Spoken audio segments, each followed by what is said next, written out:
मोक्षमार्गस्य नेतारं वेत्तारं कर्मभूभृतां ज्ञातारं विश्वतत्त्वानां वन्दे तद्गुणलब्धये वन्दे तद्गुणलब्धये। सम्मानित मंच एवं JSG लोटस के सम्मानित सदस्यगण, मैं अपने को सौभाग्यशाली महसूस कर रहा हूँ आप सबके बीच। आपने मुझे आपके बीच कुछ बोलने का अवसर दिया, उसके लिए सर्वप्रथम मैं आपके इस ग्रुप और इस ग्रुप के पदाधिकारियों का हृदय से आभार व्यक्त करता हूँ। और क्षमा वाणी के संदर्भ में थोड़ी चर्चा आपके बीच रखता हूँ। देखिए, क्षमा किसका नाम है? तो आज से 1000 साल पहले 11वीं शताब्दी में पद्मनंदी आचार्य ने ऐसा लिखा कि अज्ञानी जब हमारा बंधन करता है, हमारे ऊपर कटु वचन बोलता है, क्रोध करता है, हमारा मजाक बनाता है, उस स्थिति में भी हम विचलित नहीं होते और शांत रहते हैं, इसी का नाम क्षमा है। क्षमा कब? तो कहते हैं, मैं आपसे पूछूं, हाथ कब धोना चाहिए? कि जब जब हाथ गंदे हों तब तब धोना चाहिए। उसमें कब धोना चाहिए का प्रश्न ही कहाँ उठता है। उसी प्रकार हमें क्षमा कब करना चाहिए, कब मांगना चाहिए? कि जब जब हमसे अपराध हो तब तब हमें क्षमा मांगने और क्षमा करने की जो क्रियाविधि है वह संपन्न होनी चाहिए। यद्यपि हम वर्ष में एक बार क्षमावाणी पर्व मनाते हैं, लेकिन ये एक बार मनाना तो इसलिए है कि यदि हम भूल गए हों कि भाई हमें क्षमा का आदान प्रदान करते रहना है, तो वो याद आ जाए। वास्तव में जैनाचार्यों ने शास्त्रों में क्षमावाणी पर्व भी 3 बार बताया है। ये आश्विन मास की एकम को आता है, बदी एकम शुरुआत की, फिर फाल्गुन मास की एकम को आता है और उसके बाद बैसाख मास की एकम को आता है। साल में 3 बार आने के कारण हैं, वो ये कह रहे हैं कि 6 महीना नहीं होना चाहिए। देखिए, आपके बीच बहुत सरलता से बात रखने की कोशिश करता हूँ। सरकार के भी कुछ नियम हैं। हम लोग स्कूल में हैं तो हमारे पास निर्देश है कि आप किसी को काम पे लेते हैं, पोषाहार बनाने वाली बाई जी रखते हैं, आप स्वीपर रखते हैं, कोई भी रखते हैं, तो वो कह रहे 180 दिन से ज़्यादा उसको काम नहीं करने देना है। आप उसको मध्यावधि, दीपावली ब्रेक आएगा, शीतकालीन अवकाश आएंगे, ग्रीष्मावकाश आएंगे, तो उसमें आप उसका वेतन मत दीजिए, आप उसको रोक दीजिए, उस समय पारिश्रमिक नहीं देना है। क्योंकि 180 दिन यदि उसने काम कर लिया तो फिर वो स्थायी होने का हकदार हो जाता है। वो कोर्ट जाकर के ये अपील कर सकता है कि साहब मैं 180 दिन से यहाँ काम कर रहा हूँ, मुझे स्थायी किया जाए, परमानेंट किया जाए। बंधुओं, ये बात कहाँ से आई? ये हमारे जैनाचार्यों ने कहा कि अगर क्रोध हमारे मन में 180 दिन रह गया तो वो परमानेंट हो जाता है, वो अनंत काल तक हमें दुख देता है। हम पारसनाथ भगवान के पूर्व भवों में जाते हैं तो कमठ और पारसनाथ 10 भव तक उनका बैर चलता रहा। क्यों? क्योंकि वो 180 दिन तक जो बैर चलता है वो आगे आगे चलते जाता है। इसलिए हमें आचार्यों ने कहा कि 6 महीने से पहले हमें क्षमा कर लेनी है। इसलिए साल में 3 बार विधान किया, 6 महीना कंप्लीट नहीं होना चाहिए। वैसे तो 6 महीने की भी क्या बात है।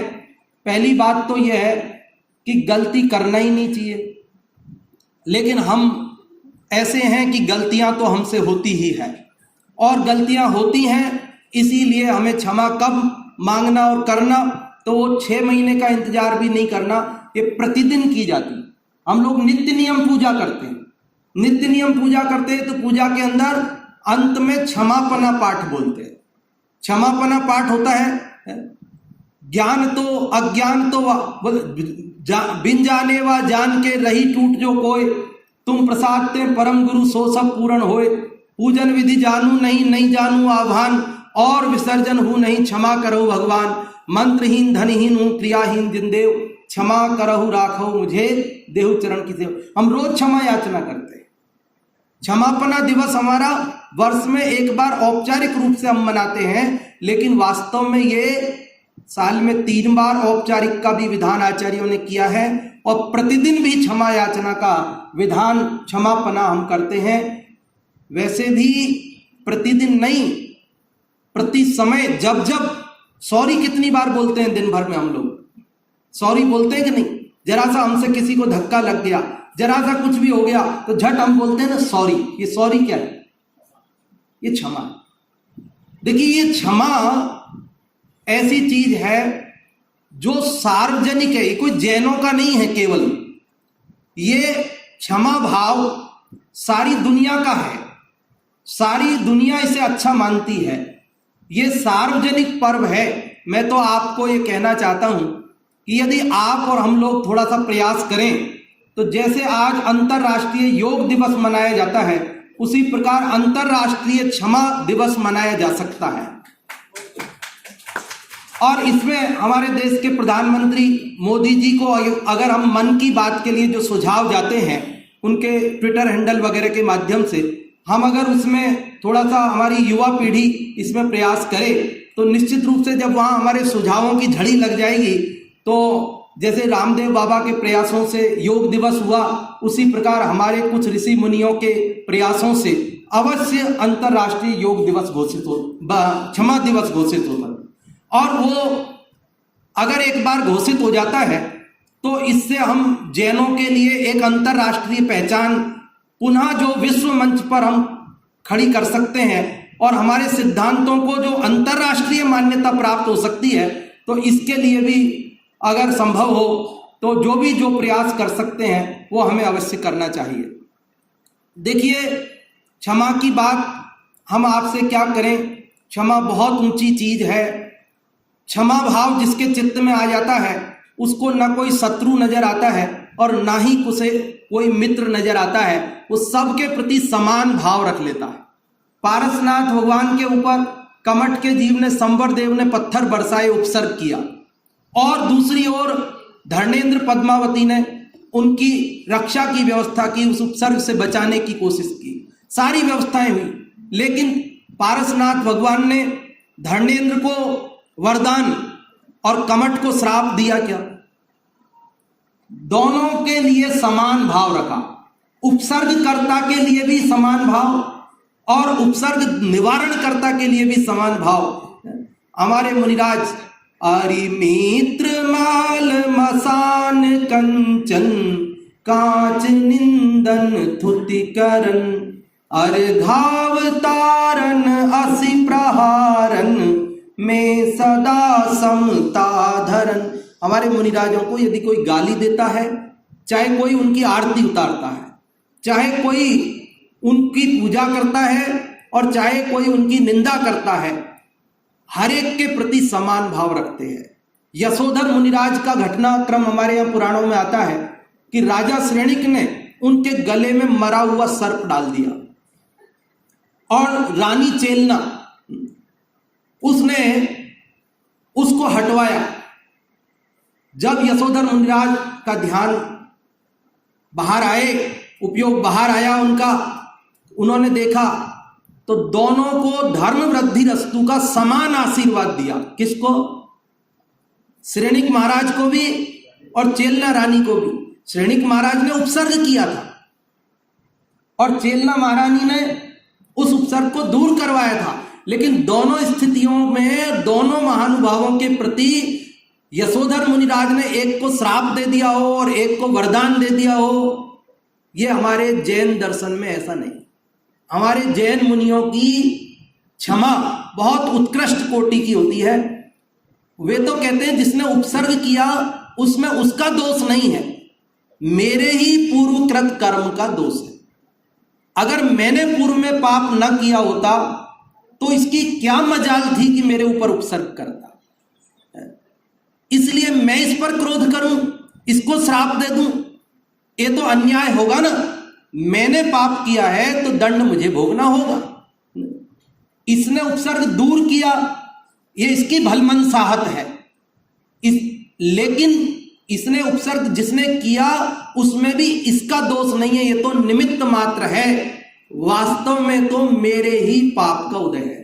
ज्ञानी जी विचार करते हैं, जे क्यारम पूरब किए खोटे, सहे क्यों नहीं जियरा, अति क्रोध अगनि बुझाय प्राणी, साम्य जल ले सियरा। भैया मैंने पूर्व में खोटे कर्म किए हैं, इसलिए मुझे ये उपसर्ग, मेरे ऊपर मेरी निंदा, मेरा अपयश, जगत में कोई मेरी बुराई कर रहा है ना, मेरे पाप के उदय के बिना कर सकता है मेरी बुराई को? मेरे पुण्य का उदय हो तो किसी की हिम्मत है मेरी बुराई करने की? नहीं है ना। तो फिर बुराई कर रहा, उस पर क्रोध करने की क्या जरूरत है?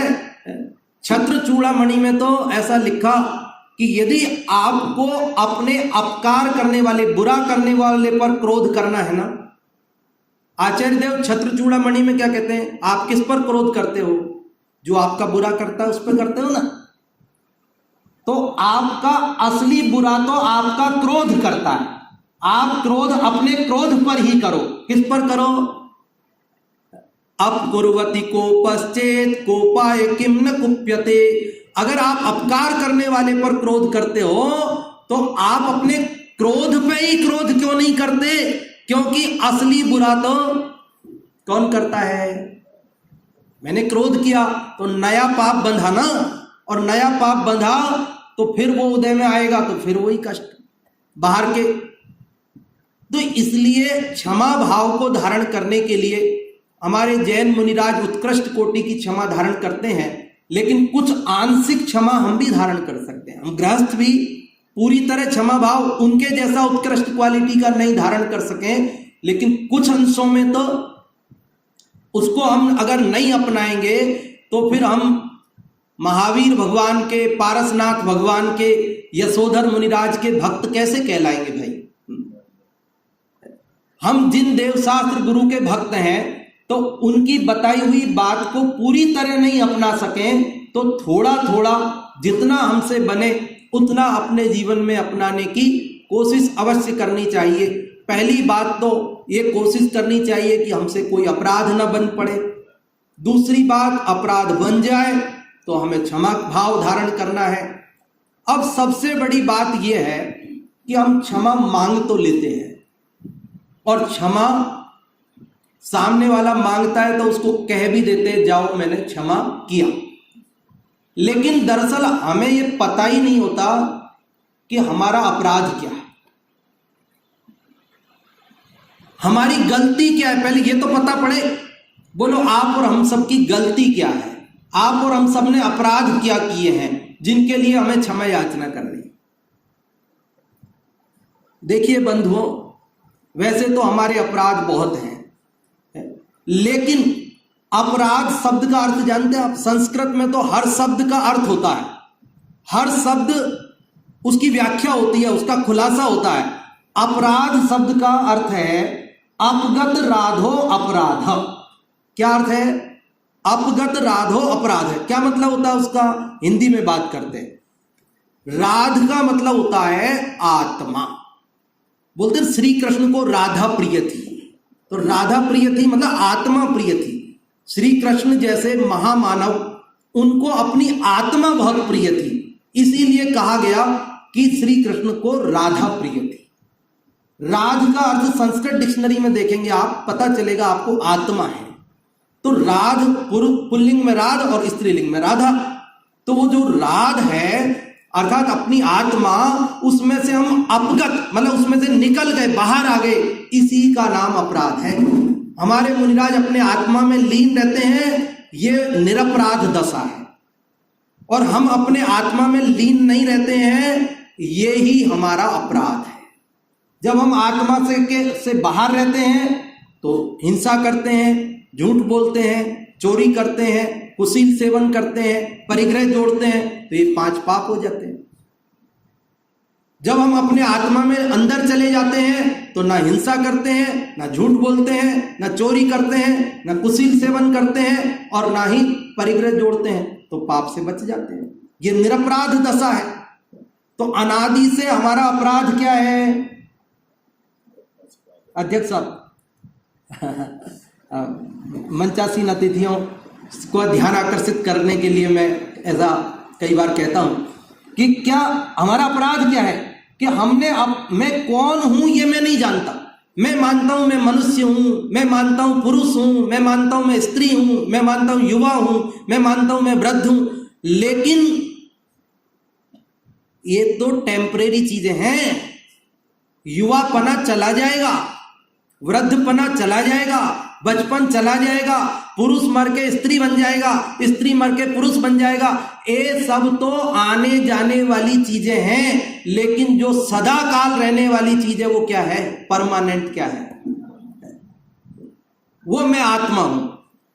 ये जान लेने का नाम निरपराध है, दशा है, इसका नाम क्षमा है। और जब हम अपने को आत्मा नहीं पहचानते तो दूसरों को भी आत्मा नहीं पहचानते। अपने को पुरुष देखते हैं तो सामने वाले स्त्री को देखते हैं, इसको देखते हैं, उसको देखते हैं, तो उसी जाति के परिणाम आते हैं लेकिन जब हम अपने को आत्मा देखते हैं, सबको आत्मा देखते हैं, तो सब समान हो जाते हैं। फिर क्या हो जाते हैं, सब समान हो जाते हैं। तो जब समान हो जाते हैं तो फिर क्रोध गायब हो जाता है, अपराध गायब हो जाते हैं। हमारे आचार्यों का यही उपदेश है कि अपने आत्मा को देखो तो सब आत्मा दिखाई देंगे। जब सब समान हो जाएंगे, भगवान महावीर ने कहा कि सभी आत्माएं बराबर है, कोई छोटा और बड़ा नहीं है। चींटी से लेकर हाथी तक, निगोदिया जीव से लेकर सिद्ध भगवान तक सभी का आत्मा बराबर है, कोई छोटा और बड़ा नहीं है। जब सबको समान देखते हैं तो क्षमा भाव स्वतः आ जाता है। जब हम ऊंचा नीचा देखते हैं, अमीर गरीब देखते हैं, तब जाकर के ये सारी विद्वेष की खाइयां खड़ी होती है, तब अपराध बनते हैं।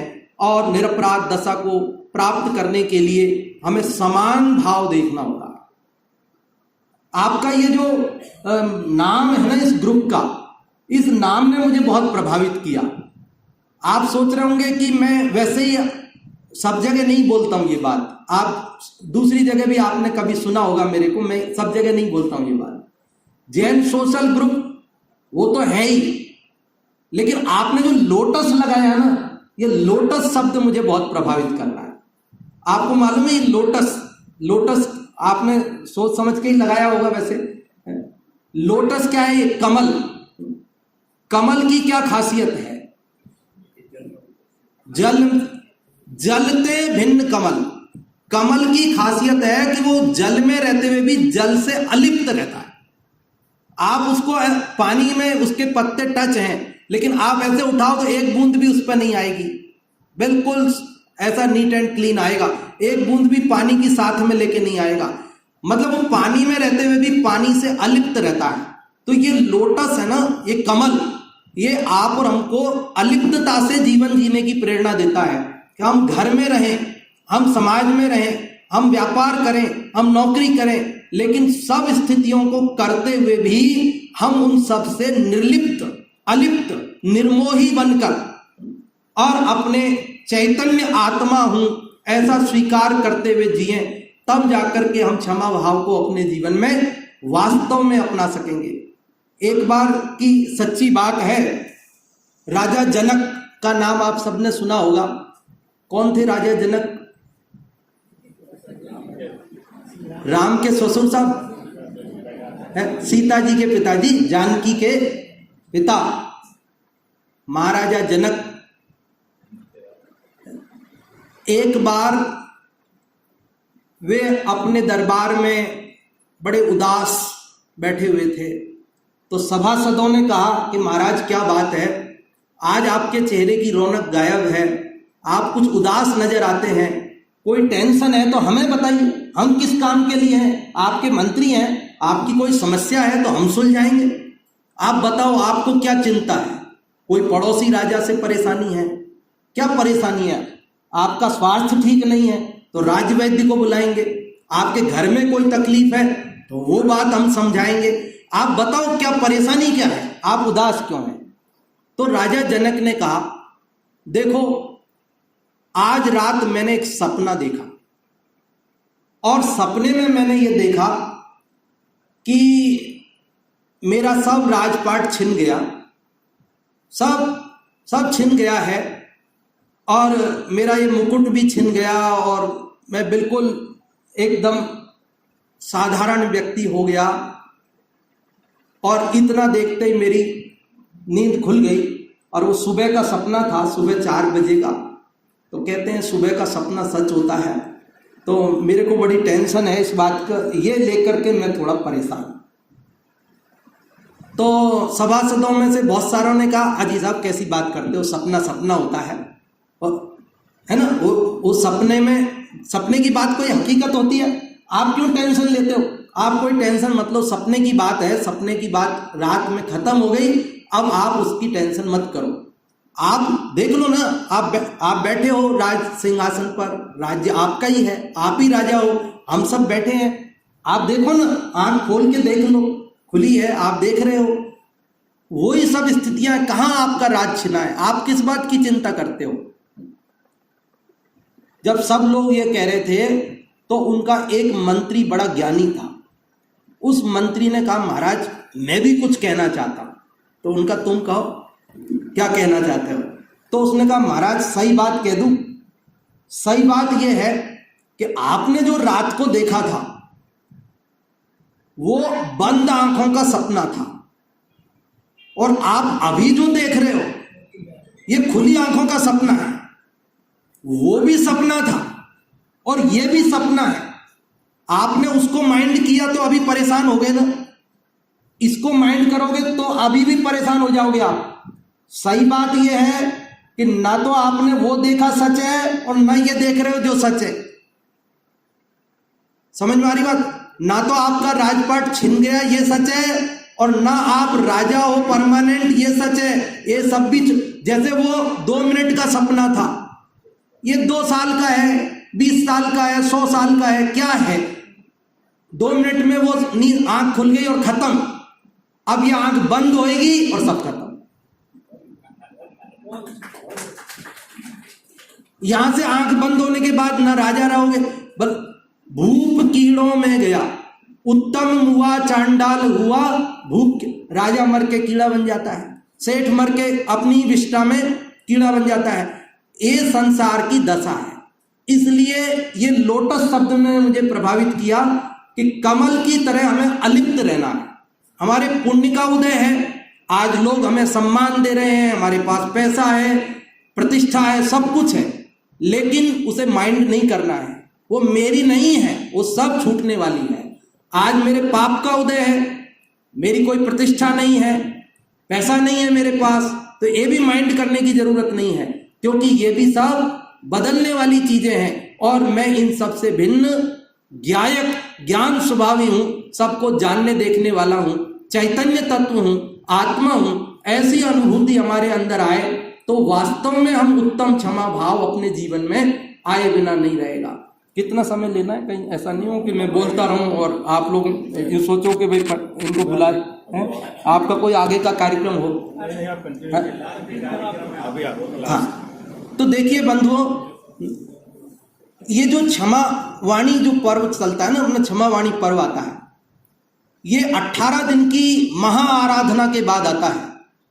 18 दिन हम श्वेतांबर दिगंबर भाई मिलकर पर्युषण और 10 लक्षण मनाने के बाद ये क्षमा वाणी पर्व मनाते हैं। होता क्या है दरअसल कि जैसे एक बाल्टी हो खाली, उसको हम नल के नीचे रख दें तो क्या होगा कि पहले तो वो बाल्टी भरेगी, लेकिन जब बाल्टी पूरी भर जाएगी तो क्या होगा कि पानी बाहर फैलने लगेगा।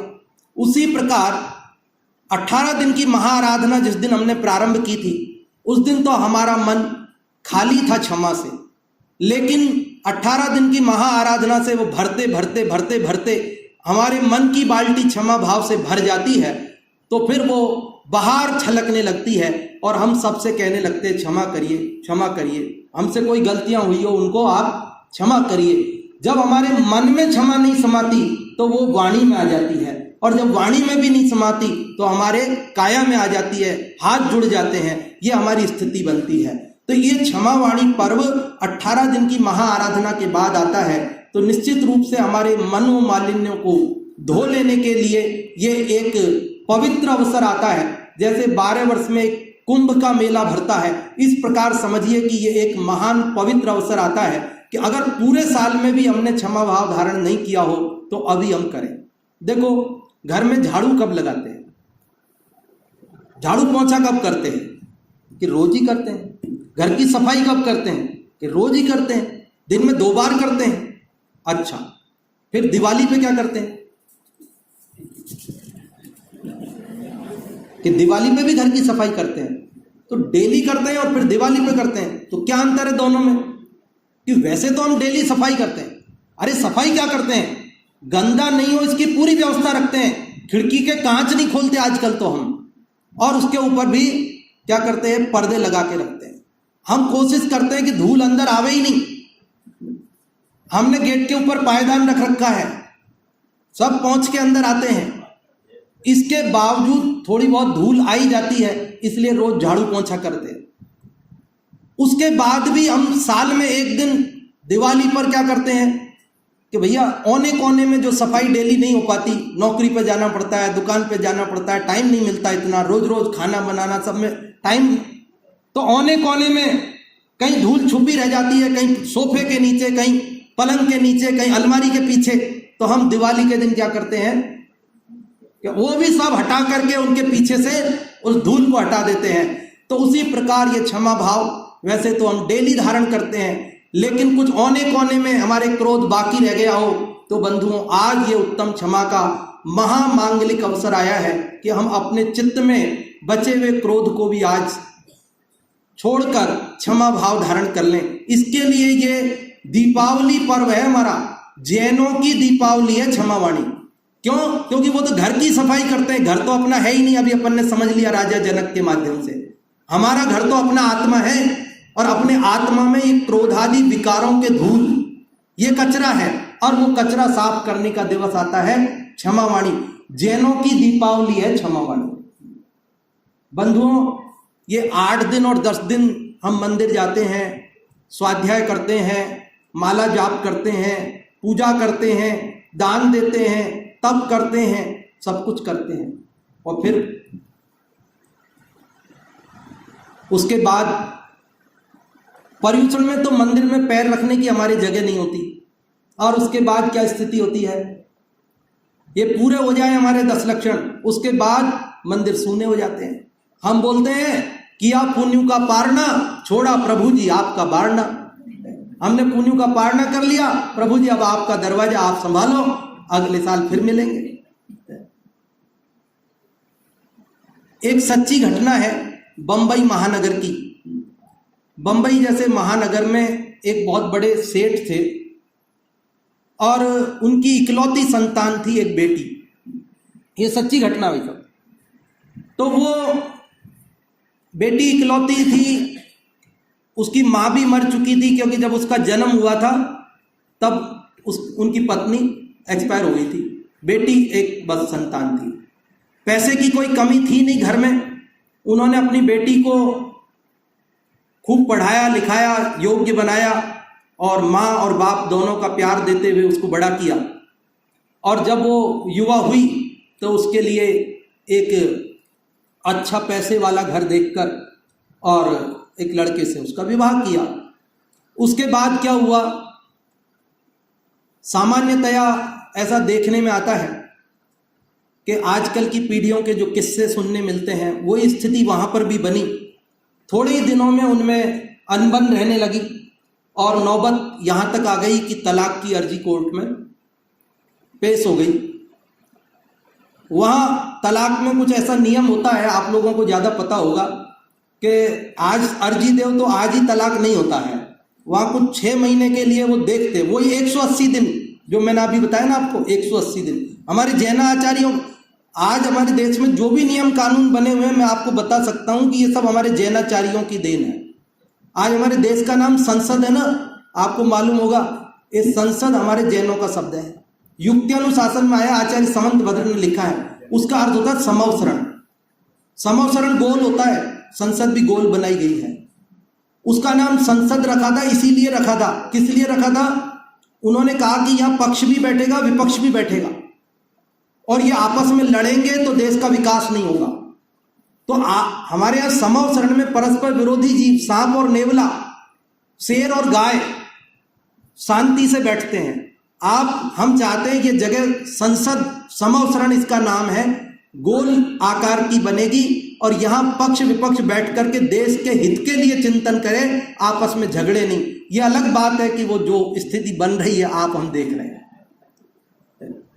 बहुत सारी बातें मेरे चित्त में अभी उमड़ घुमड़ के आ रही है। प्रजातंत्र जो हमारे देश में लागू हुआ, ये भगवान महावीर की जन्मभूमि वैशाली का दिया हुआ है। वैशाली में गणतंत्र चलता था। सबसे पहला प्राचीन गणतंत्र वैशाली में राजा सिद्धार्थ के यहाँ था, और वही गणतंत्र की जो पॉलिसी है वो हमारे देश ने अडॉप्ट की, और वही गणतंत्र आज हमारे यहाँ लागू है। कभी कभी हम लोग इस प्रजातंत्र को भी कुछ बुरा समझने लग जाते हैं। बंधुओं, थोड़ा सा विचार करेंगे तो राजतंत्र की बुराइयों से हम परिचित नहीं हैं। आज प्रजातंत्र का आनंद हम उठा रहे हैं। कुछ कमियां भी नजर आती होंगी, लेकिन प्रजातंत्र जैसा बढ़िया स्थिति कोई हो नहीं सकती है। इसलिए कभी भूल के भी प्रजातंत्र की निंदा हमें नहीं करनी चाहिए। और वैसे भी ये महावीर भगवान का बताया हुआ है, उनका दिया हुआ है। बहुत सारी बातें हैं, अभी उन सब बातों को मैं समेट लेता हूं। आपको घटना सुना रहा था मैं बंबई वाली। तो वो सेठ जी की इकलौती बेटी, बात कहां तक पहुंच गई? तलाक तक। 180 दिन आपको अलग रह के दिखाना है। कोर्ट ने कहा 6 महीना आप अलग अलग रहेंगे, मिलेंगे नहीं, हम ये पता करेंगे, और यदि आप मिल गए तो आपको तलाक नहीं होगा। ये कोई कोर्ट कोई ऐसे तमाशा नहीं है कि आप गुड्डे गुड्डिए का खेल नहीं है। आप लड़ोगे, आओगे कि साहब तलाक दे दो, हमने तलाक दे दिया। 2 दिन बाद आओगे, हमें साथ रहना है। फिर 4 दिन बाद आओगे, नहीं हमें अलग रहना है। तो ऐसे हमारे पास कोर्ट में फालतू का समय नहीं है। आप 180 दिन अलग रह के बताओगे, हमको पता चल जाएगा आपकी कसाई बहुत तेज है। 180 दिन है, मतलब परमानेंट है। अब आप जो है अलग ही रहोगे, अब आप नहीं मिलोगे, हमको पता चल जाएगा, तब तलाक होती है। तो वो 180 दिन का टाइम चल रहा था। बेटी ने अपने पापा को नहीं बताई थी ये बात। क्यों नहीं बताई थी? पापा को दुख होएगा। पापा को मेरे से इतना प्रेम है और उनको पता चलेगा कि तलाक की नौबत आ रही है तो पापा को बहुत दुख होगा। तो उसने अपने पापा को बात नहीं बताई थी। इसी बीच में पापा की चिट्ठी आई। उस जमाने में चिट्ठियां ही चलती थी, फोन वोन ऐसे नहीं थे। तो चिट्ठी आई। चिट्ठी में क्या आया? उसमें लिखा था, सीपी साहब क्या लिखा था उस चिट्ठी में? उस चिट्ठी में लिखा था, बेटा अब मेरे सारे कामों से मैं फ्री हो गया, तुम्हारी शादी कर दी, अब मेरे कोई आगे पीछे है भी नहीं है, मैं किसके लिए जीऊं? इसलिए मैंने ये निर्णय किया है कि अब मैं काशी जाकर रहूंगा। पहले समय में ऐसा मानते थे कि काशी में रह करके अंतिम समय बिताना अच्छा मानते थे। वो बोले काशी में जाके रहूंगा और उसके बाद मैं कहीं नहीं जाऊंगा, संन्यास हो जाएगा मेरा, मतलब। और उसको वहां जाने से पहले 7 दिन के लिए मैं तुम्हारे यहां रहूंगा और मैं देखूंगा कि तुम पति पत्नी प्रेम से रह रहे हो कि नहीं रह रहे हो। और जब मैं ये देख लूंगा 7 दिन में कि तुम प्रेम से रह रहे हो तो मेरा मन भर जाएगा और मैं शांति से अपना अंतिम समय वहां गुजार सकूंगा। जैसी चिट्ठी पढ़ी तो उसके तो पैरों तले जमीन खिसक गई। पापा ने लिखा था इतनी तारीख को मैं पहुंच रहा हूं, मेरा रिजर्वेशन है। अब उसने सोचा पापा यहां आ जाएंगे और देखेंगे कि मैं अलग रह रही हूं, वो अलग रह रहे हैं, पता चलेगा तो बड़ा उनका मन दुखेगा और उनका तो मरण बिगड़ जाएगा। तो बहुत दुखी हुई। आखिरकार वो जहां उसके पति रह रहे थे ना अलग, वहां गई। उसको देखते ही पति बोला, क्यों आ गई 2-4 दिन में ही अकल ठिकाने? तो बोले नहीं, अकल वकल ठिकाने नहीं आई है, बस मैं ही आई हूं। तो बोले बात क्या है? तो चिट्ठी आगे कर दी, ये पढ़। चिट्ठी पढ़ी उसने, वो भी समझ गया। उसने कहा बोलो मैं क्या कर सकता हूं, मैं क्या कर सकता हूं? आपके पापा हैं, आपके फादर हैं, मेरे फादर इन लॉ हैं। आपके फादर के लिए आपको कुछ करना है तो फादर इन लॉ के लिए कुछ मैं भी कर सकता हूं, बताओ क्या करना है? तो उसने कहा कि देखो तलाक तो पक्का है, आप अलग मैं अलग, अपन दोनों एक नहीं हो सकते। उत्तर दक्षिण ध्रुव की तरह अलग अलग ही रहना है, लेकिन 7 दिन के लिए जब तक पापा यहां रहेंगे अपन नाटक करेंगे। क्या करेंगे? 7 दिन के लिए नाटक करेंगे और 7 दिन अपन साथ में रहेंगे, पापा को ये लगना चाहिए कि हम प्रेम से रह रहे हैं, फिर तो वे चले ही जाएंगे, फिर आप आपके और मैं मेरे। ठीक है, कोई बात नहीं, पापा की खुशी के लिए 7 दिन नाटक करना है, करेंगे। जिस दिन पापा को आना था दोनों साथ में लेने गए, लेकर आए, 7 दिन बड़े प्रेम से रहे, पापा भी खुश हो गए और 7वें दिन उनको वापस, उनका रिजर्वेशन था, स्टेशन छोड़ने गए।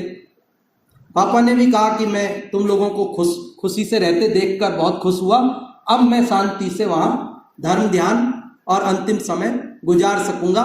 ये कहकर पापा तो बाय बाय करके ट्रेन रवाना। अब उन्होंने 2 टैक्सियां अलग अलग की, क्योंकि दोनों को अलग अलग जगह जाना था, 7 दिन का टाइम पूरा हो गया।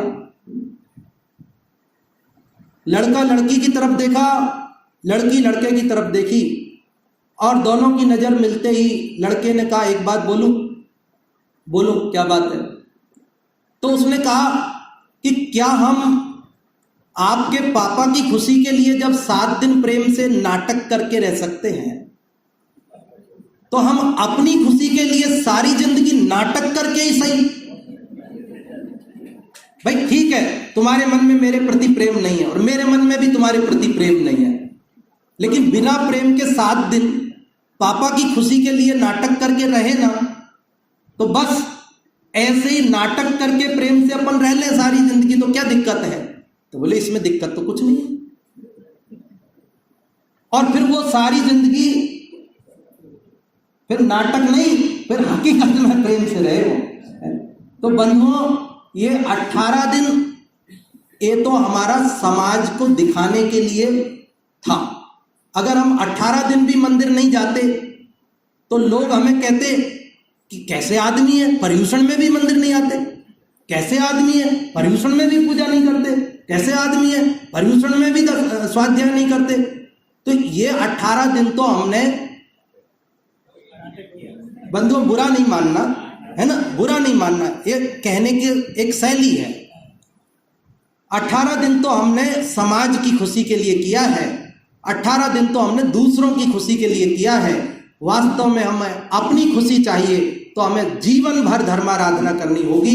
हमारे जिन मंदिर, देव दर्शन, पूजन, स्वाध्याय, रात्रि भोजन त्याग इत्यादि पर अपने को ध्यान देना होगा, तभी जाकर हम उत्तम क्षमा, क्योंकि जो अपराध हमने रात्रि भोजन करके जीवों के प्रति किया है, जो जमी कंद के जीवों के प्रति किया है, उस अपराध से बचने के लिए तो अपने आत्मा को निरपराध देखो, बड़े जीवों से तो क्षमा मांगेंगे नहीं तो मांगनी पड़ेगी।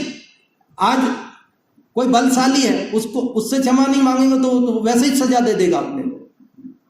अभी गाय तो वैसे ही सींग मार देगी, लेकिन चींटी बेचारी, अब आप उसको मार भी दो तो वो तो आपका कुछ बिगाड़ नहीं पा रही है।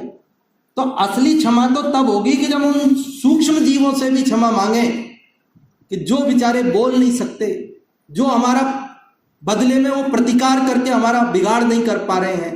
तो ऐसे जो जमी कंद के जीव हैं, रात्रि भोजन के जीव हैं, जिसमें सूक्ष्म जीव मर जाते हैं, हम उनसे भी क्षमा याचना करें।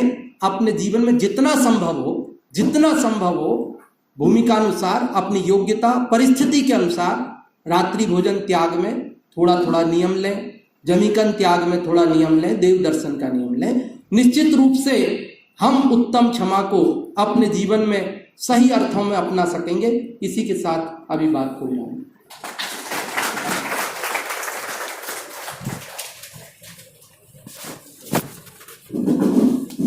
आदर व सम्मान के साथ बहुत बहुत धन्यवाद। किस तरह से धर्म का अनुसरण कर रहे हैं।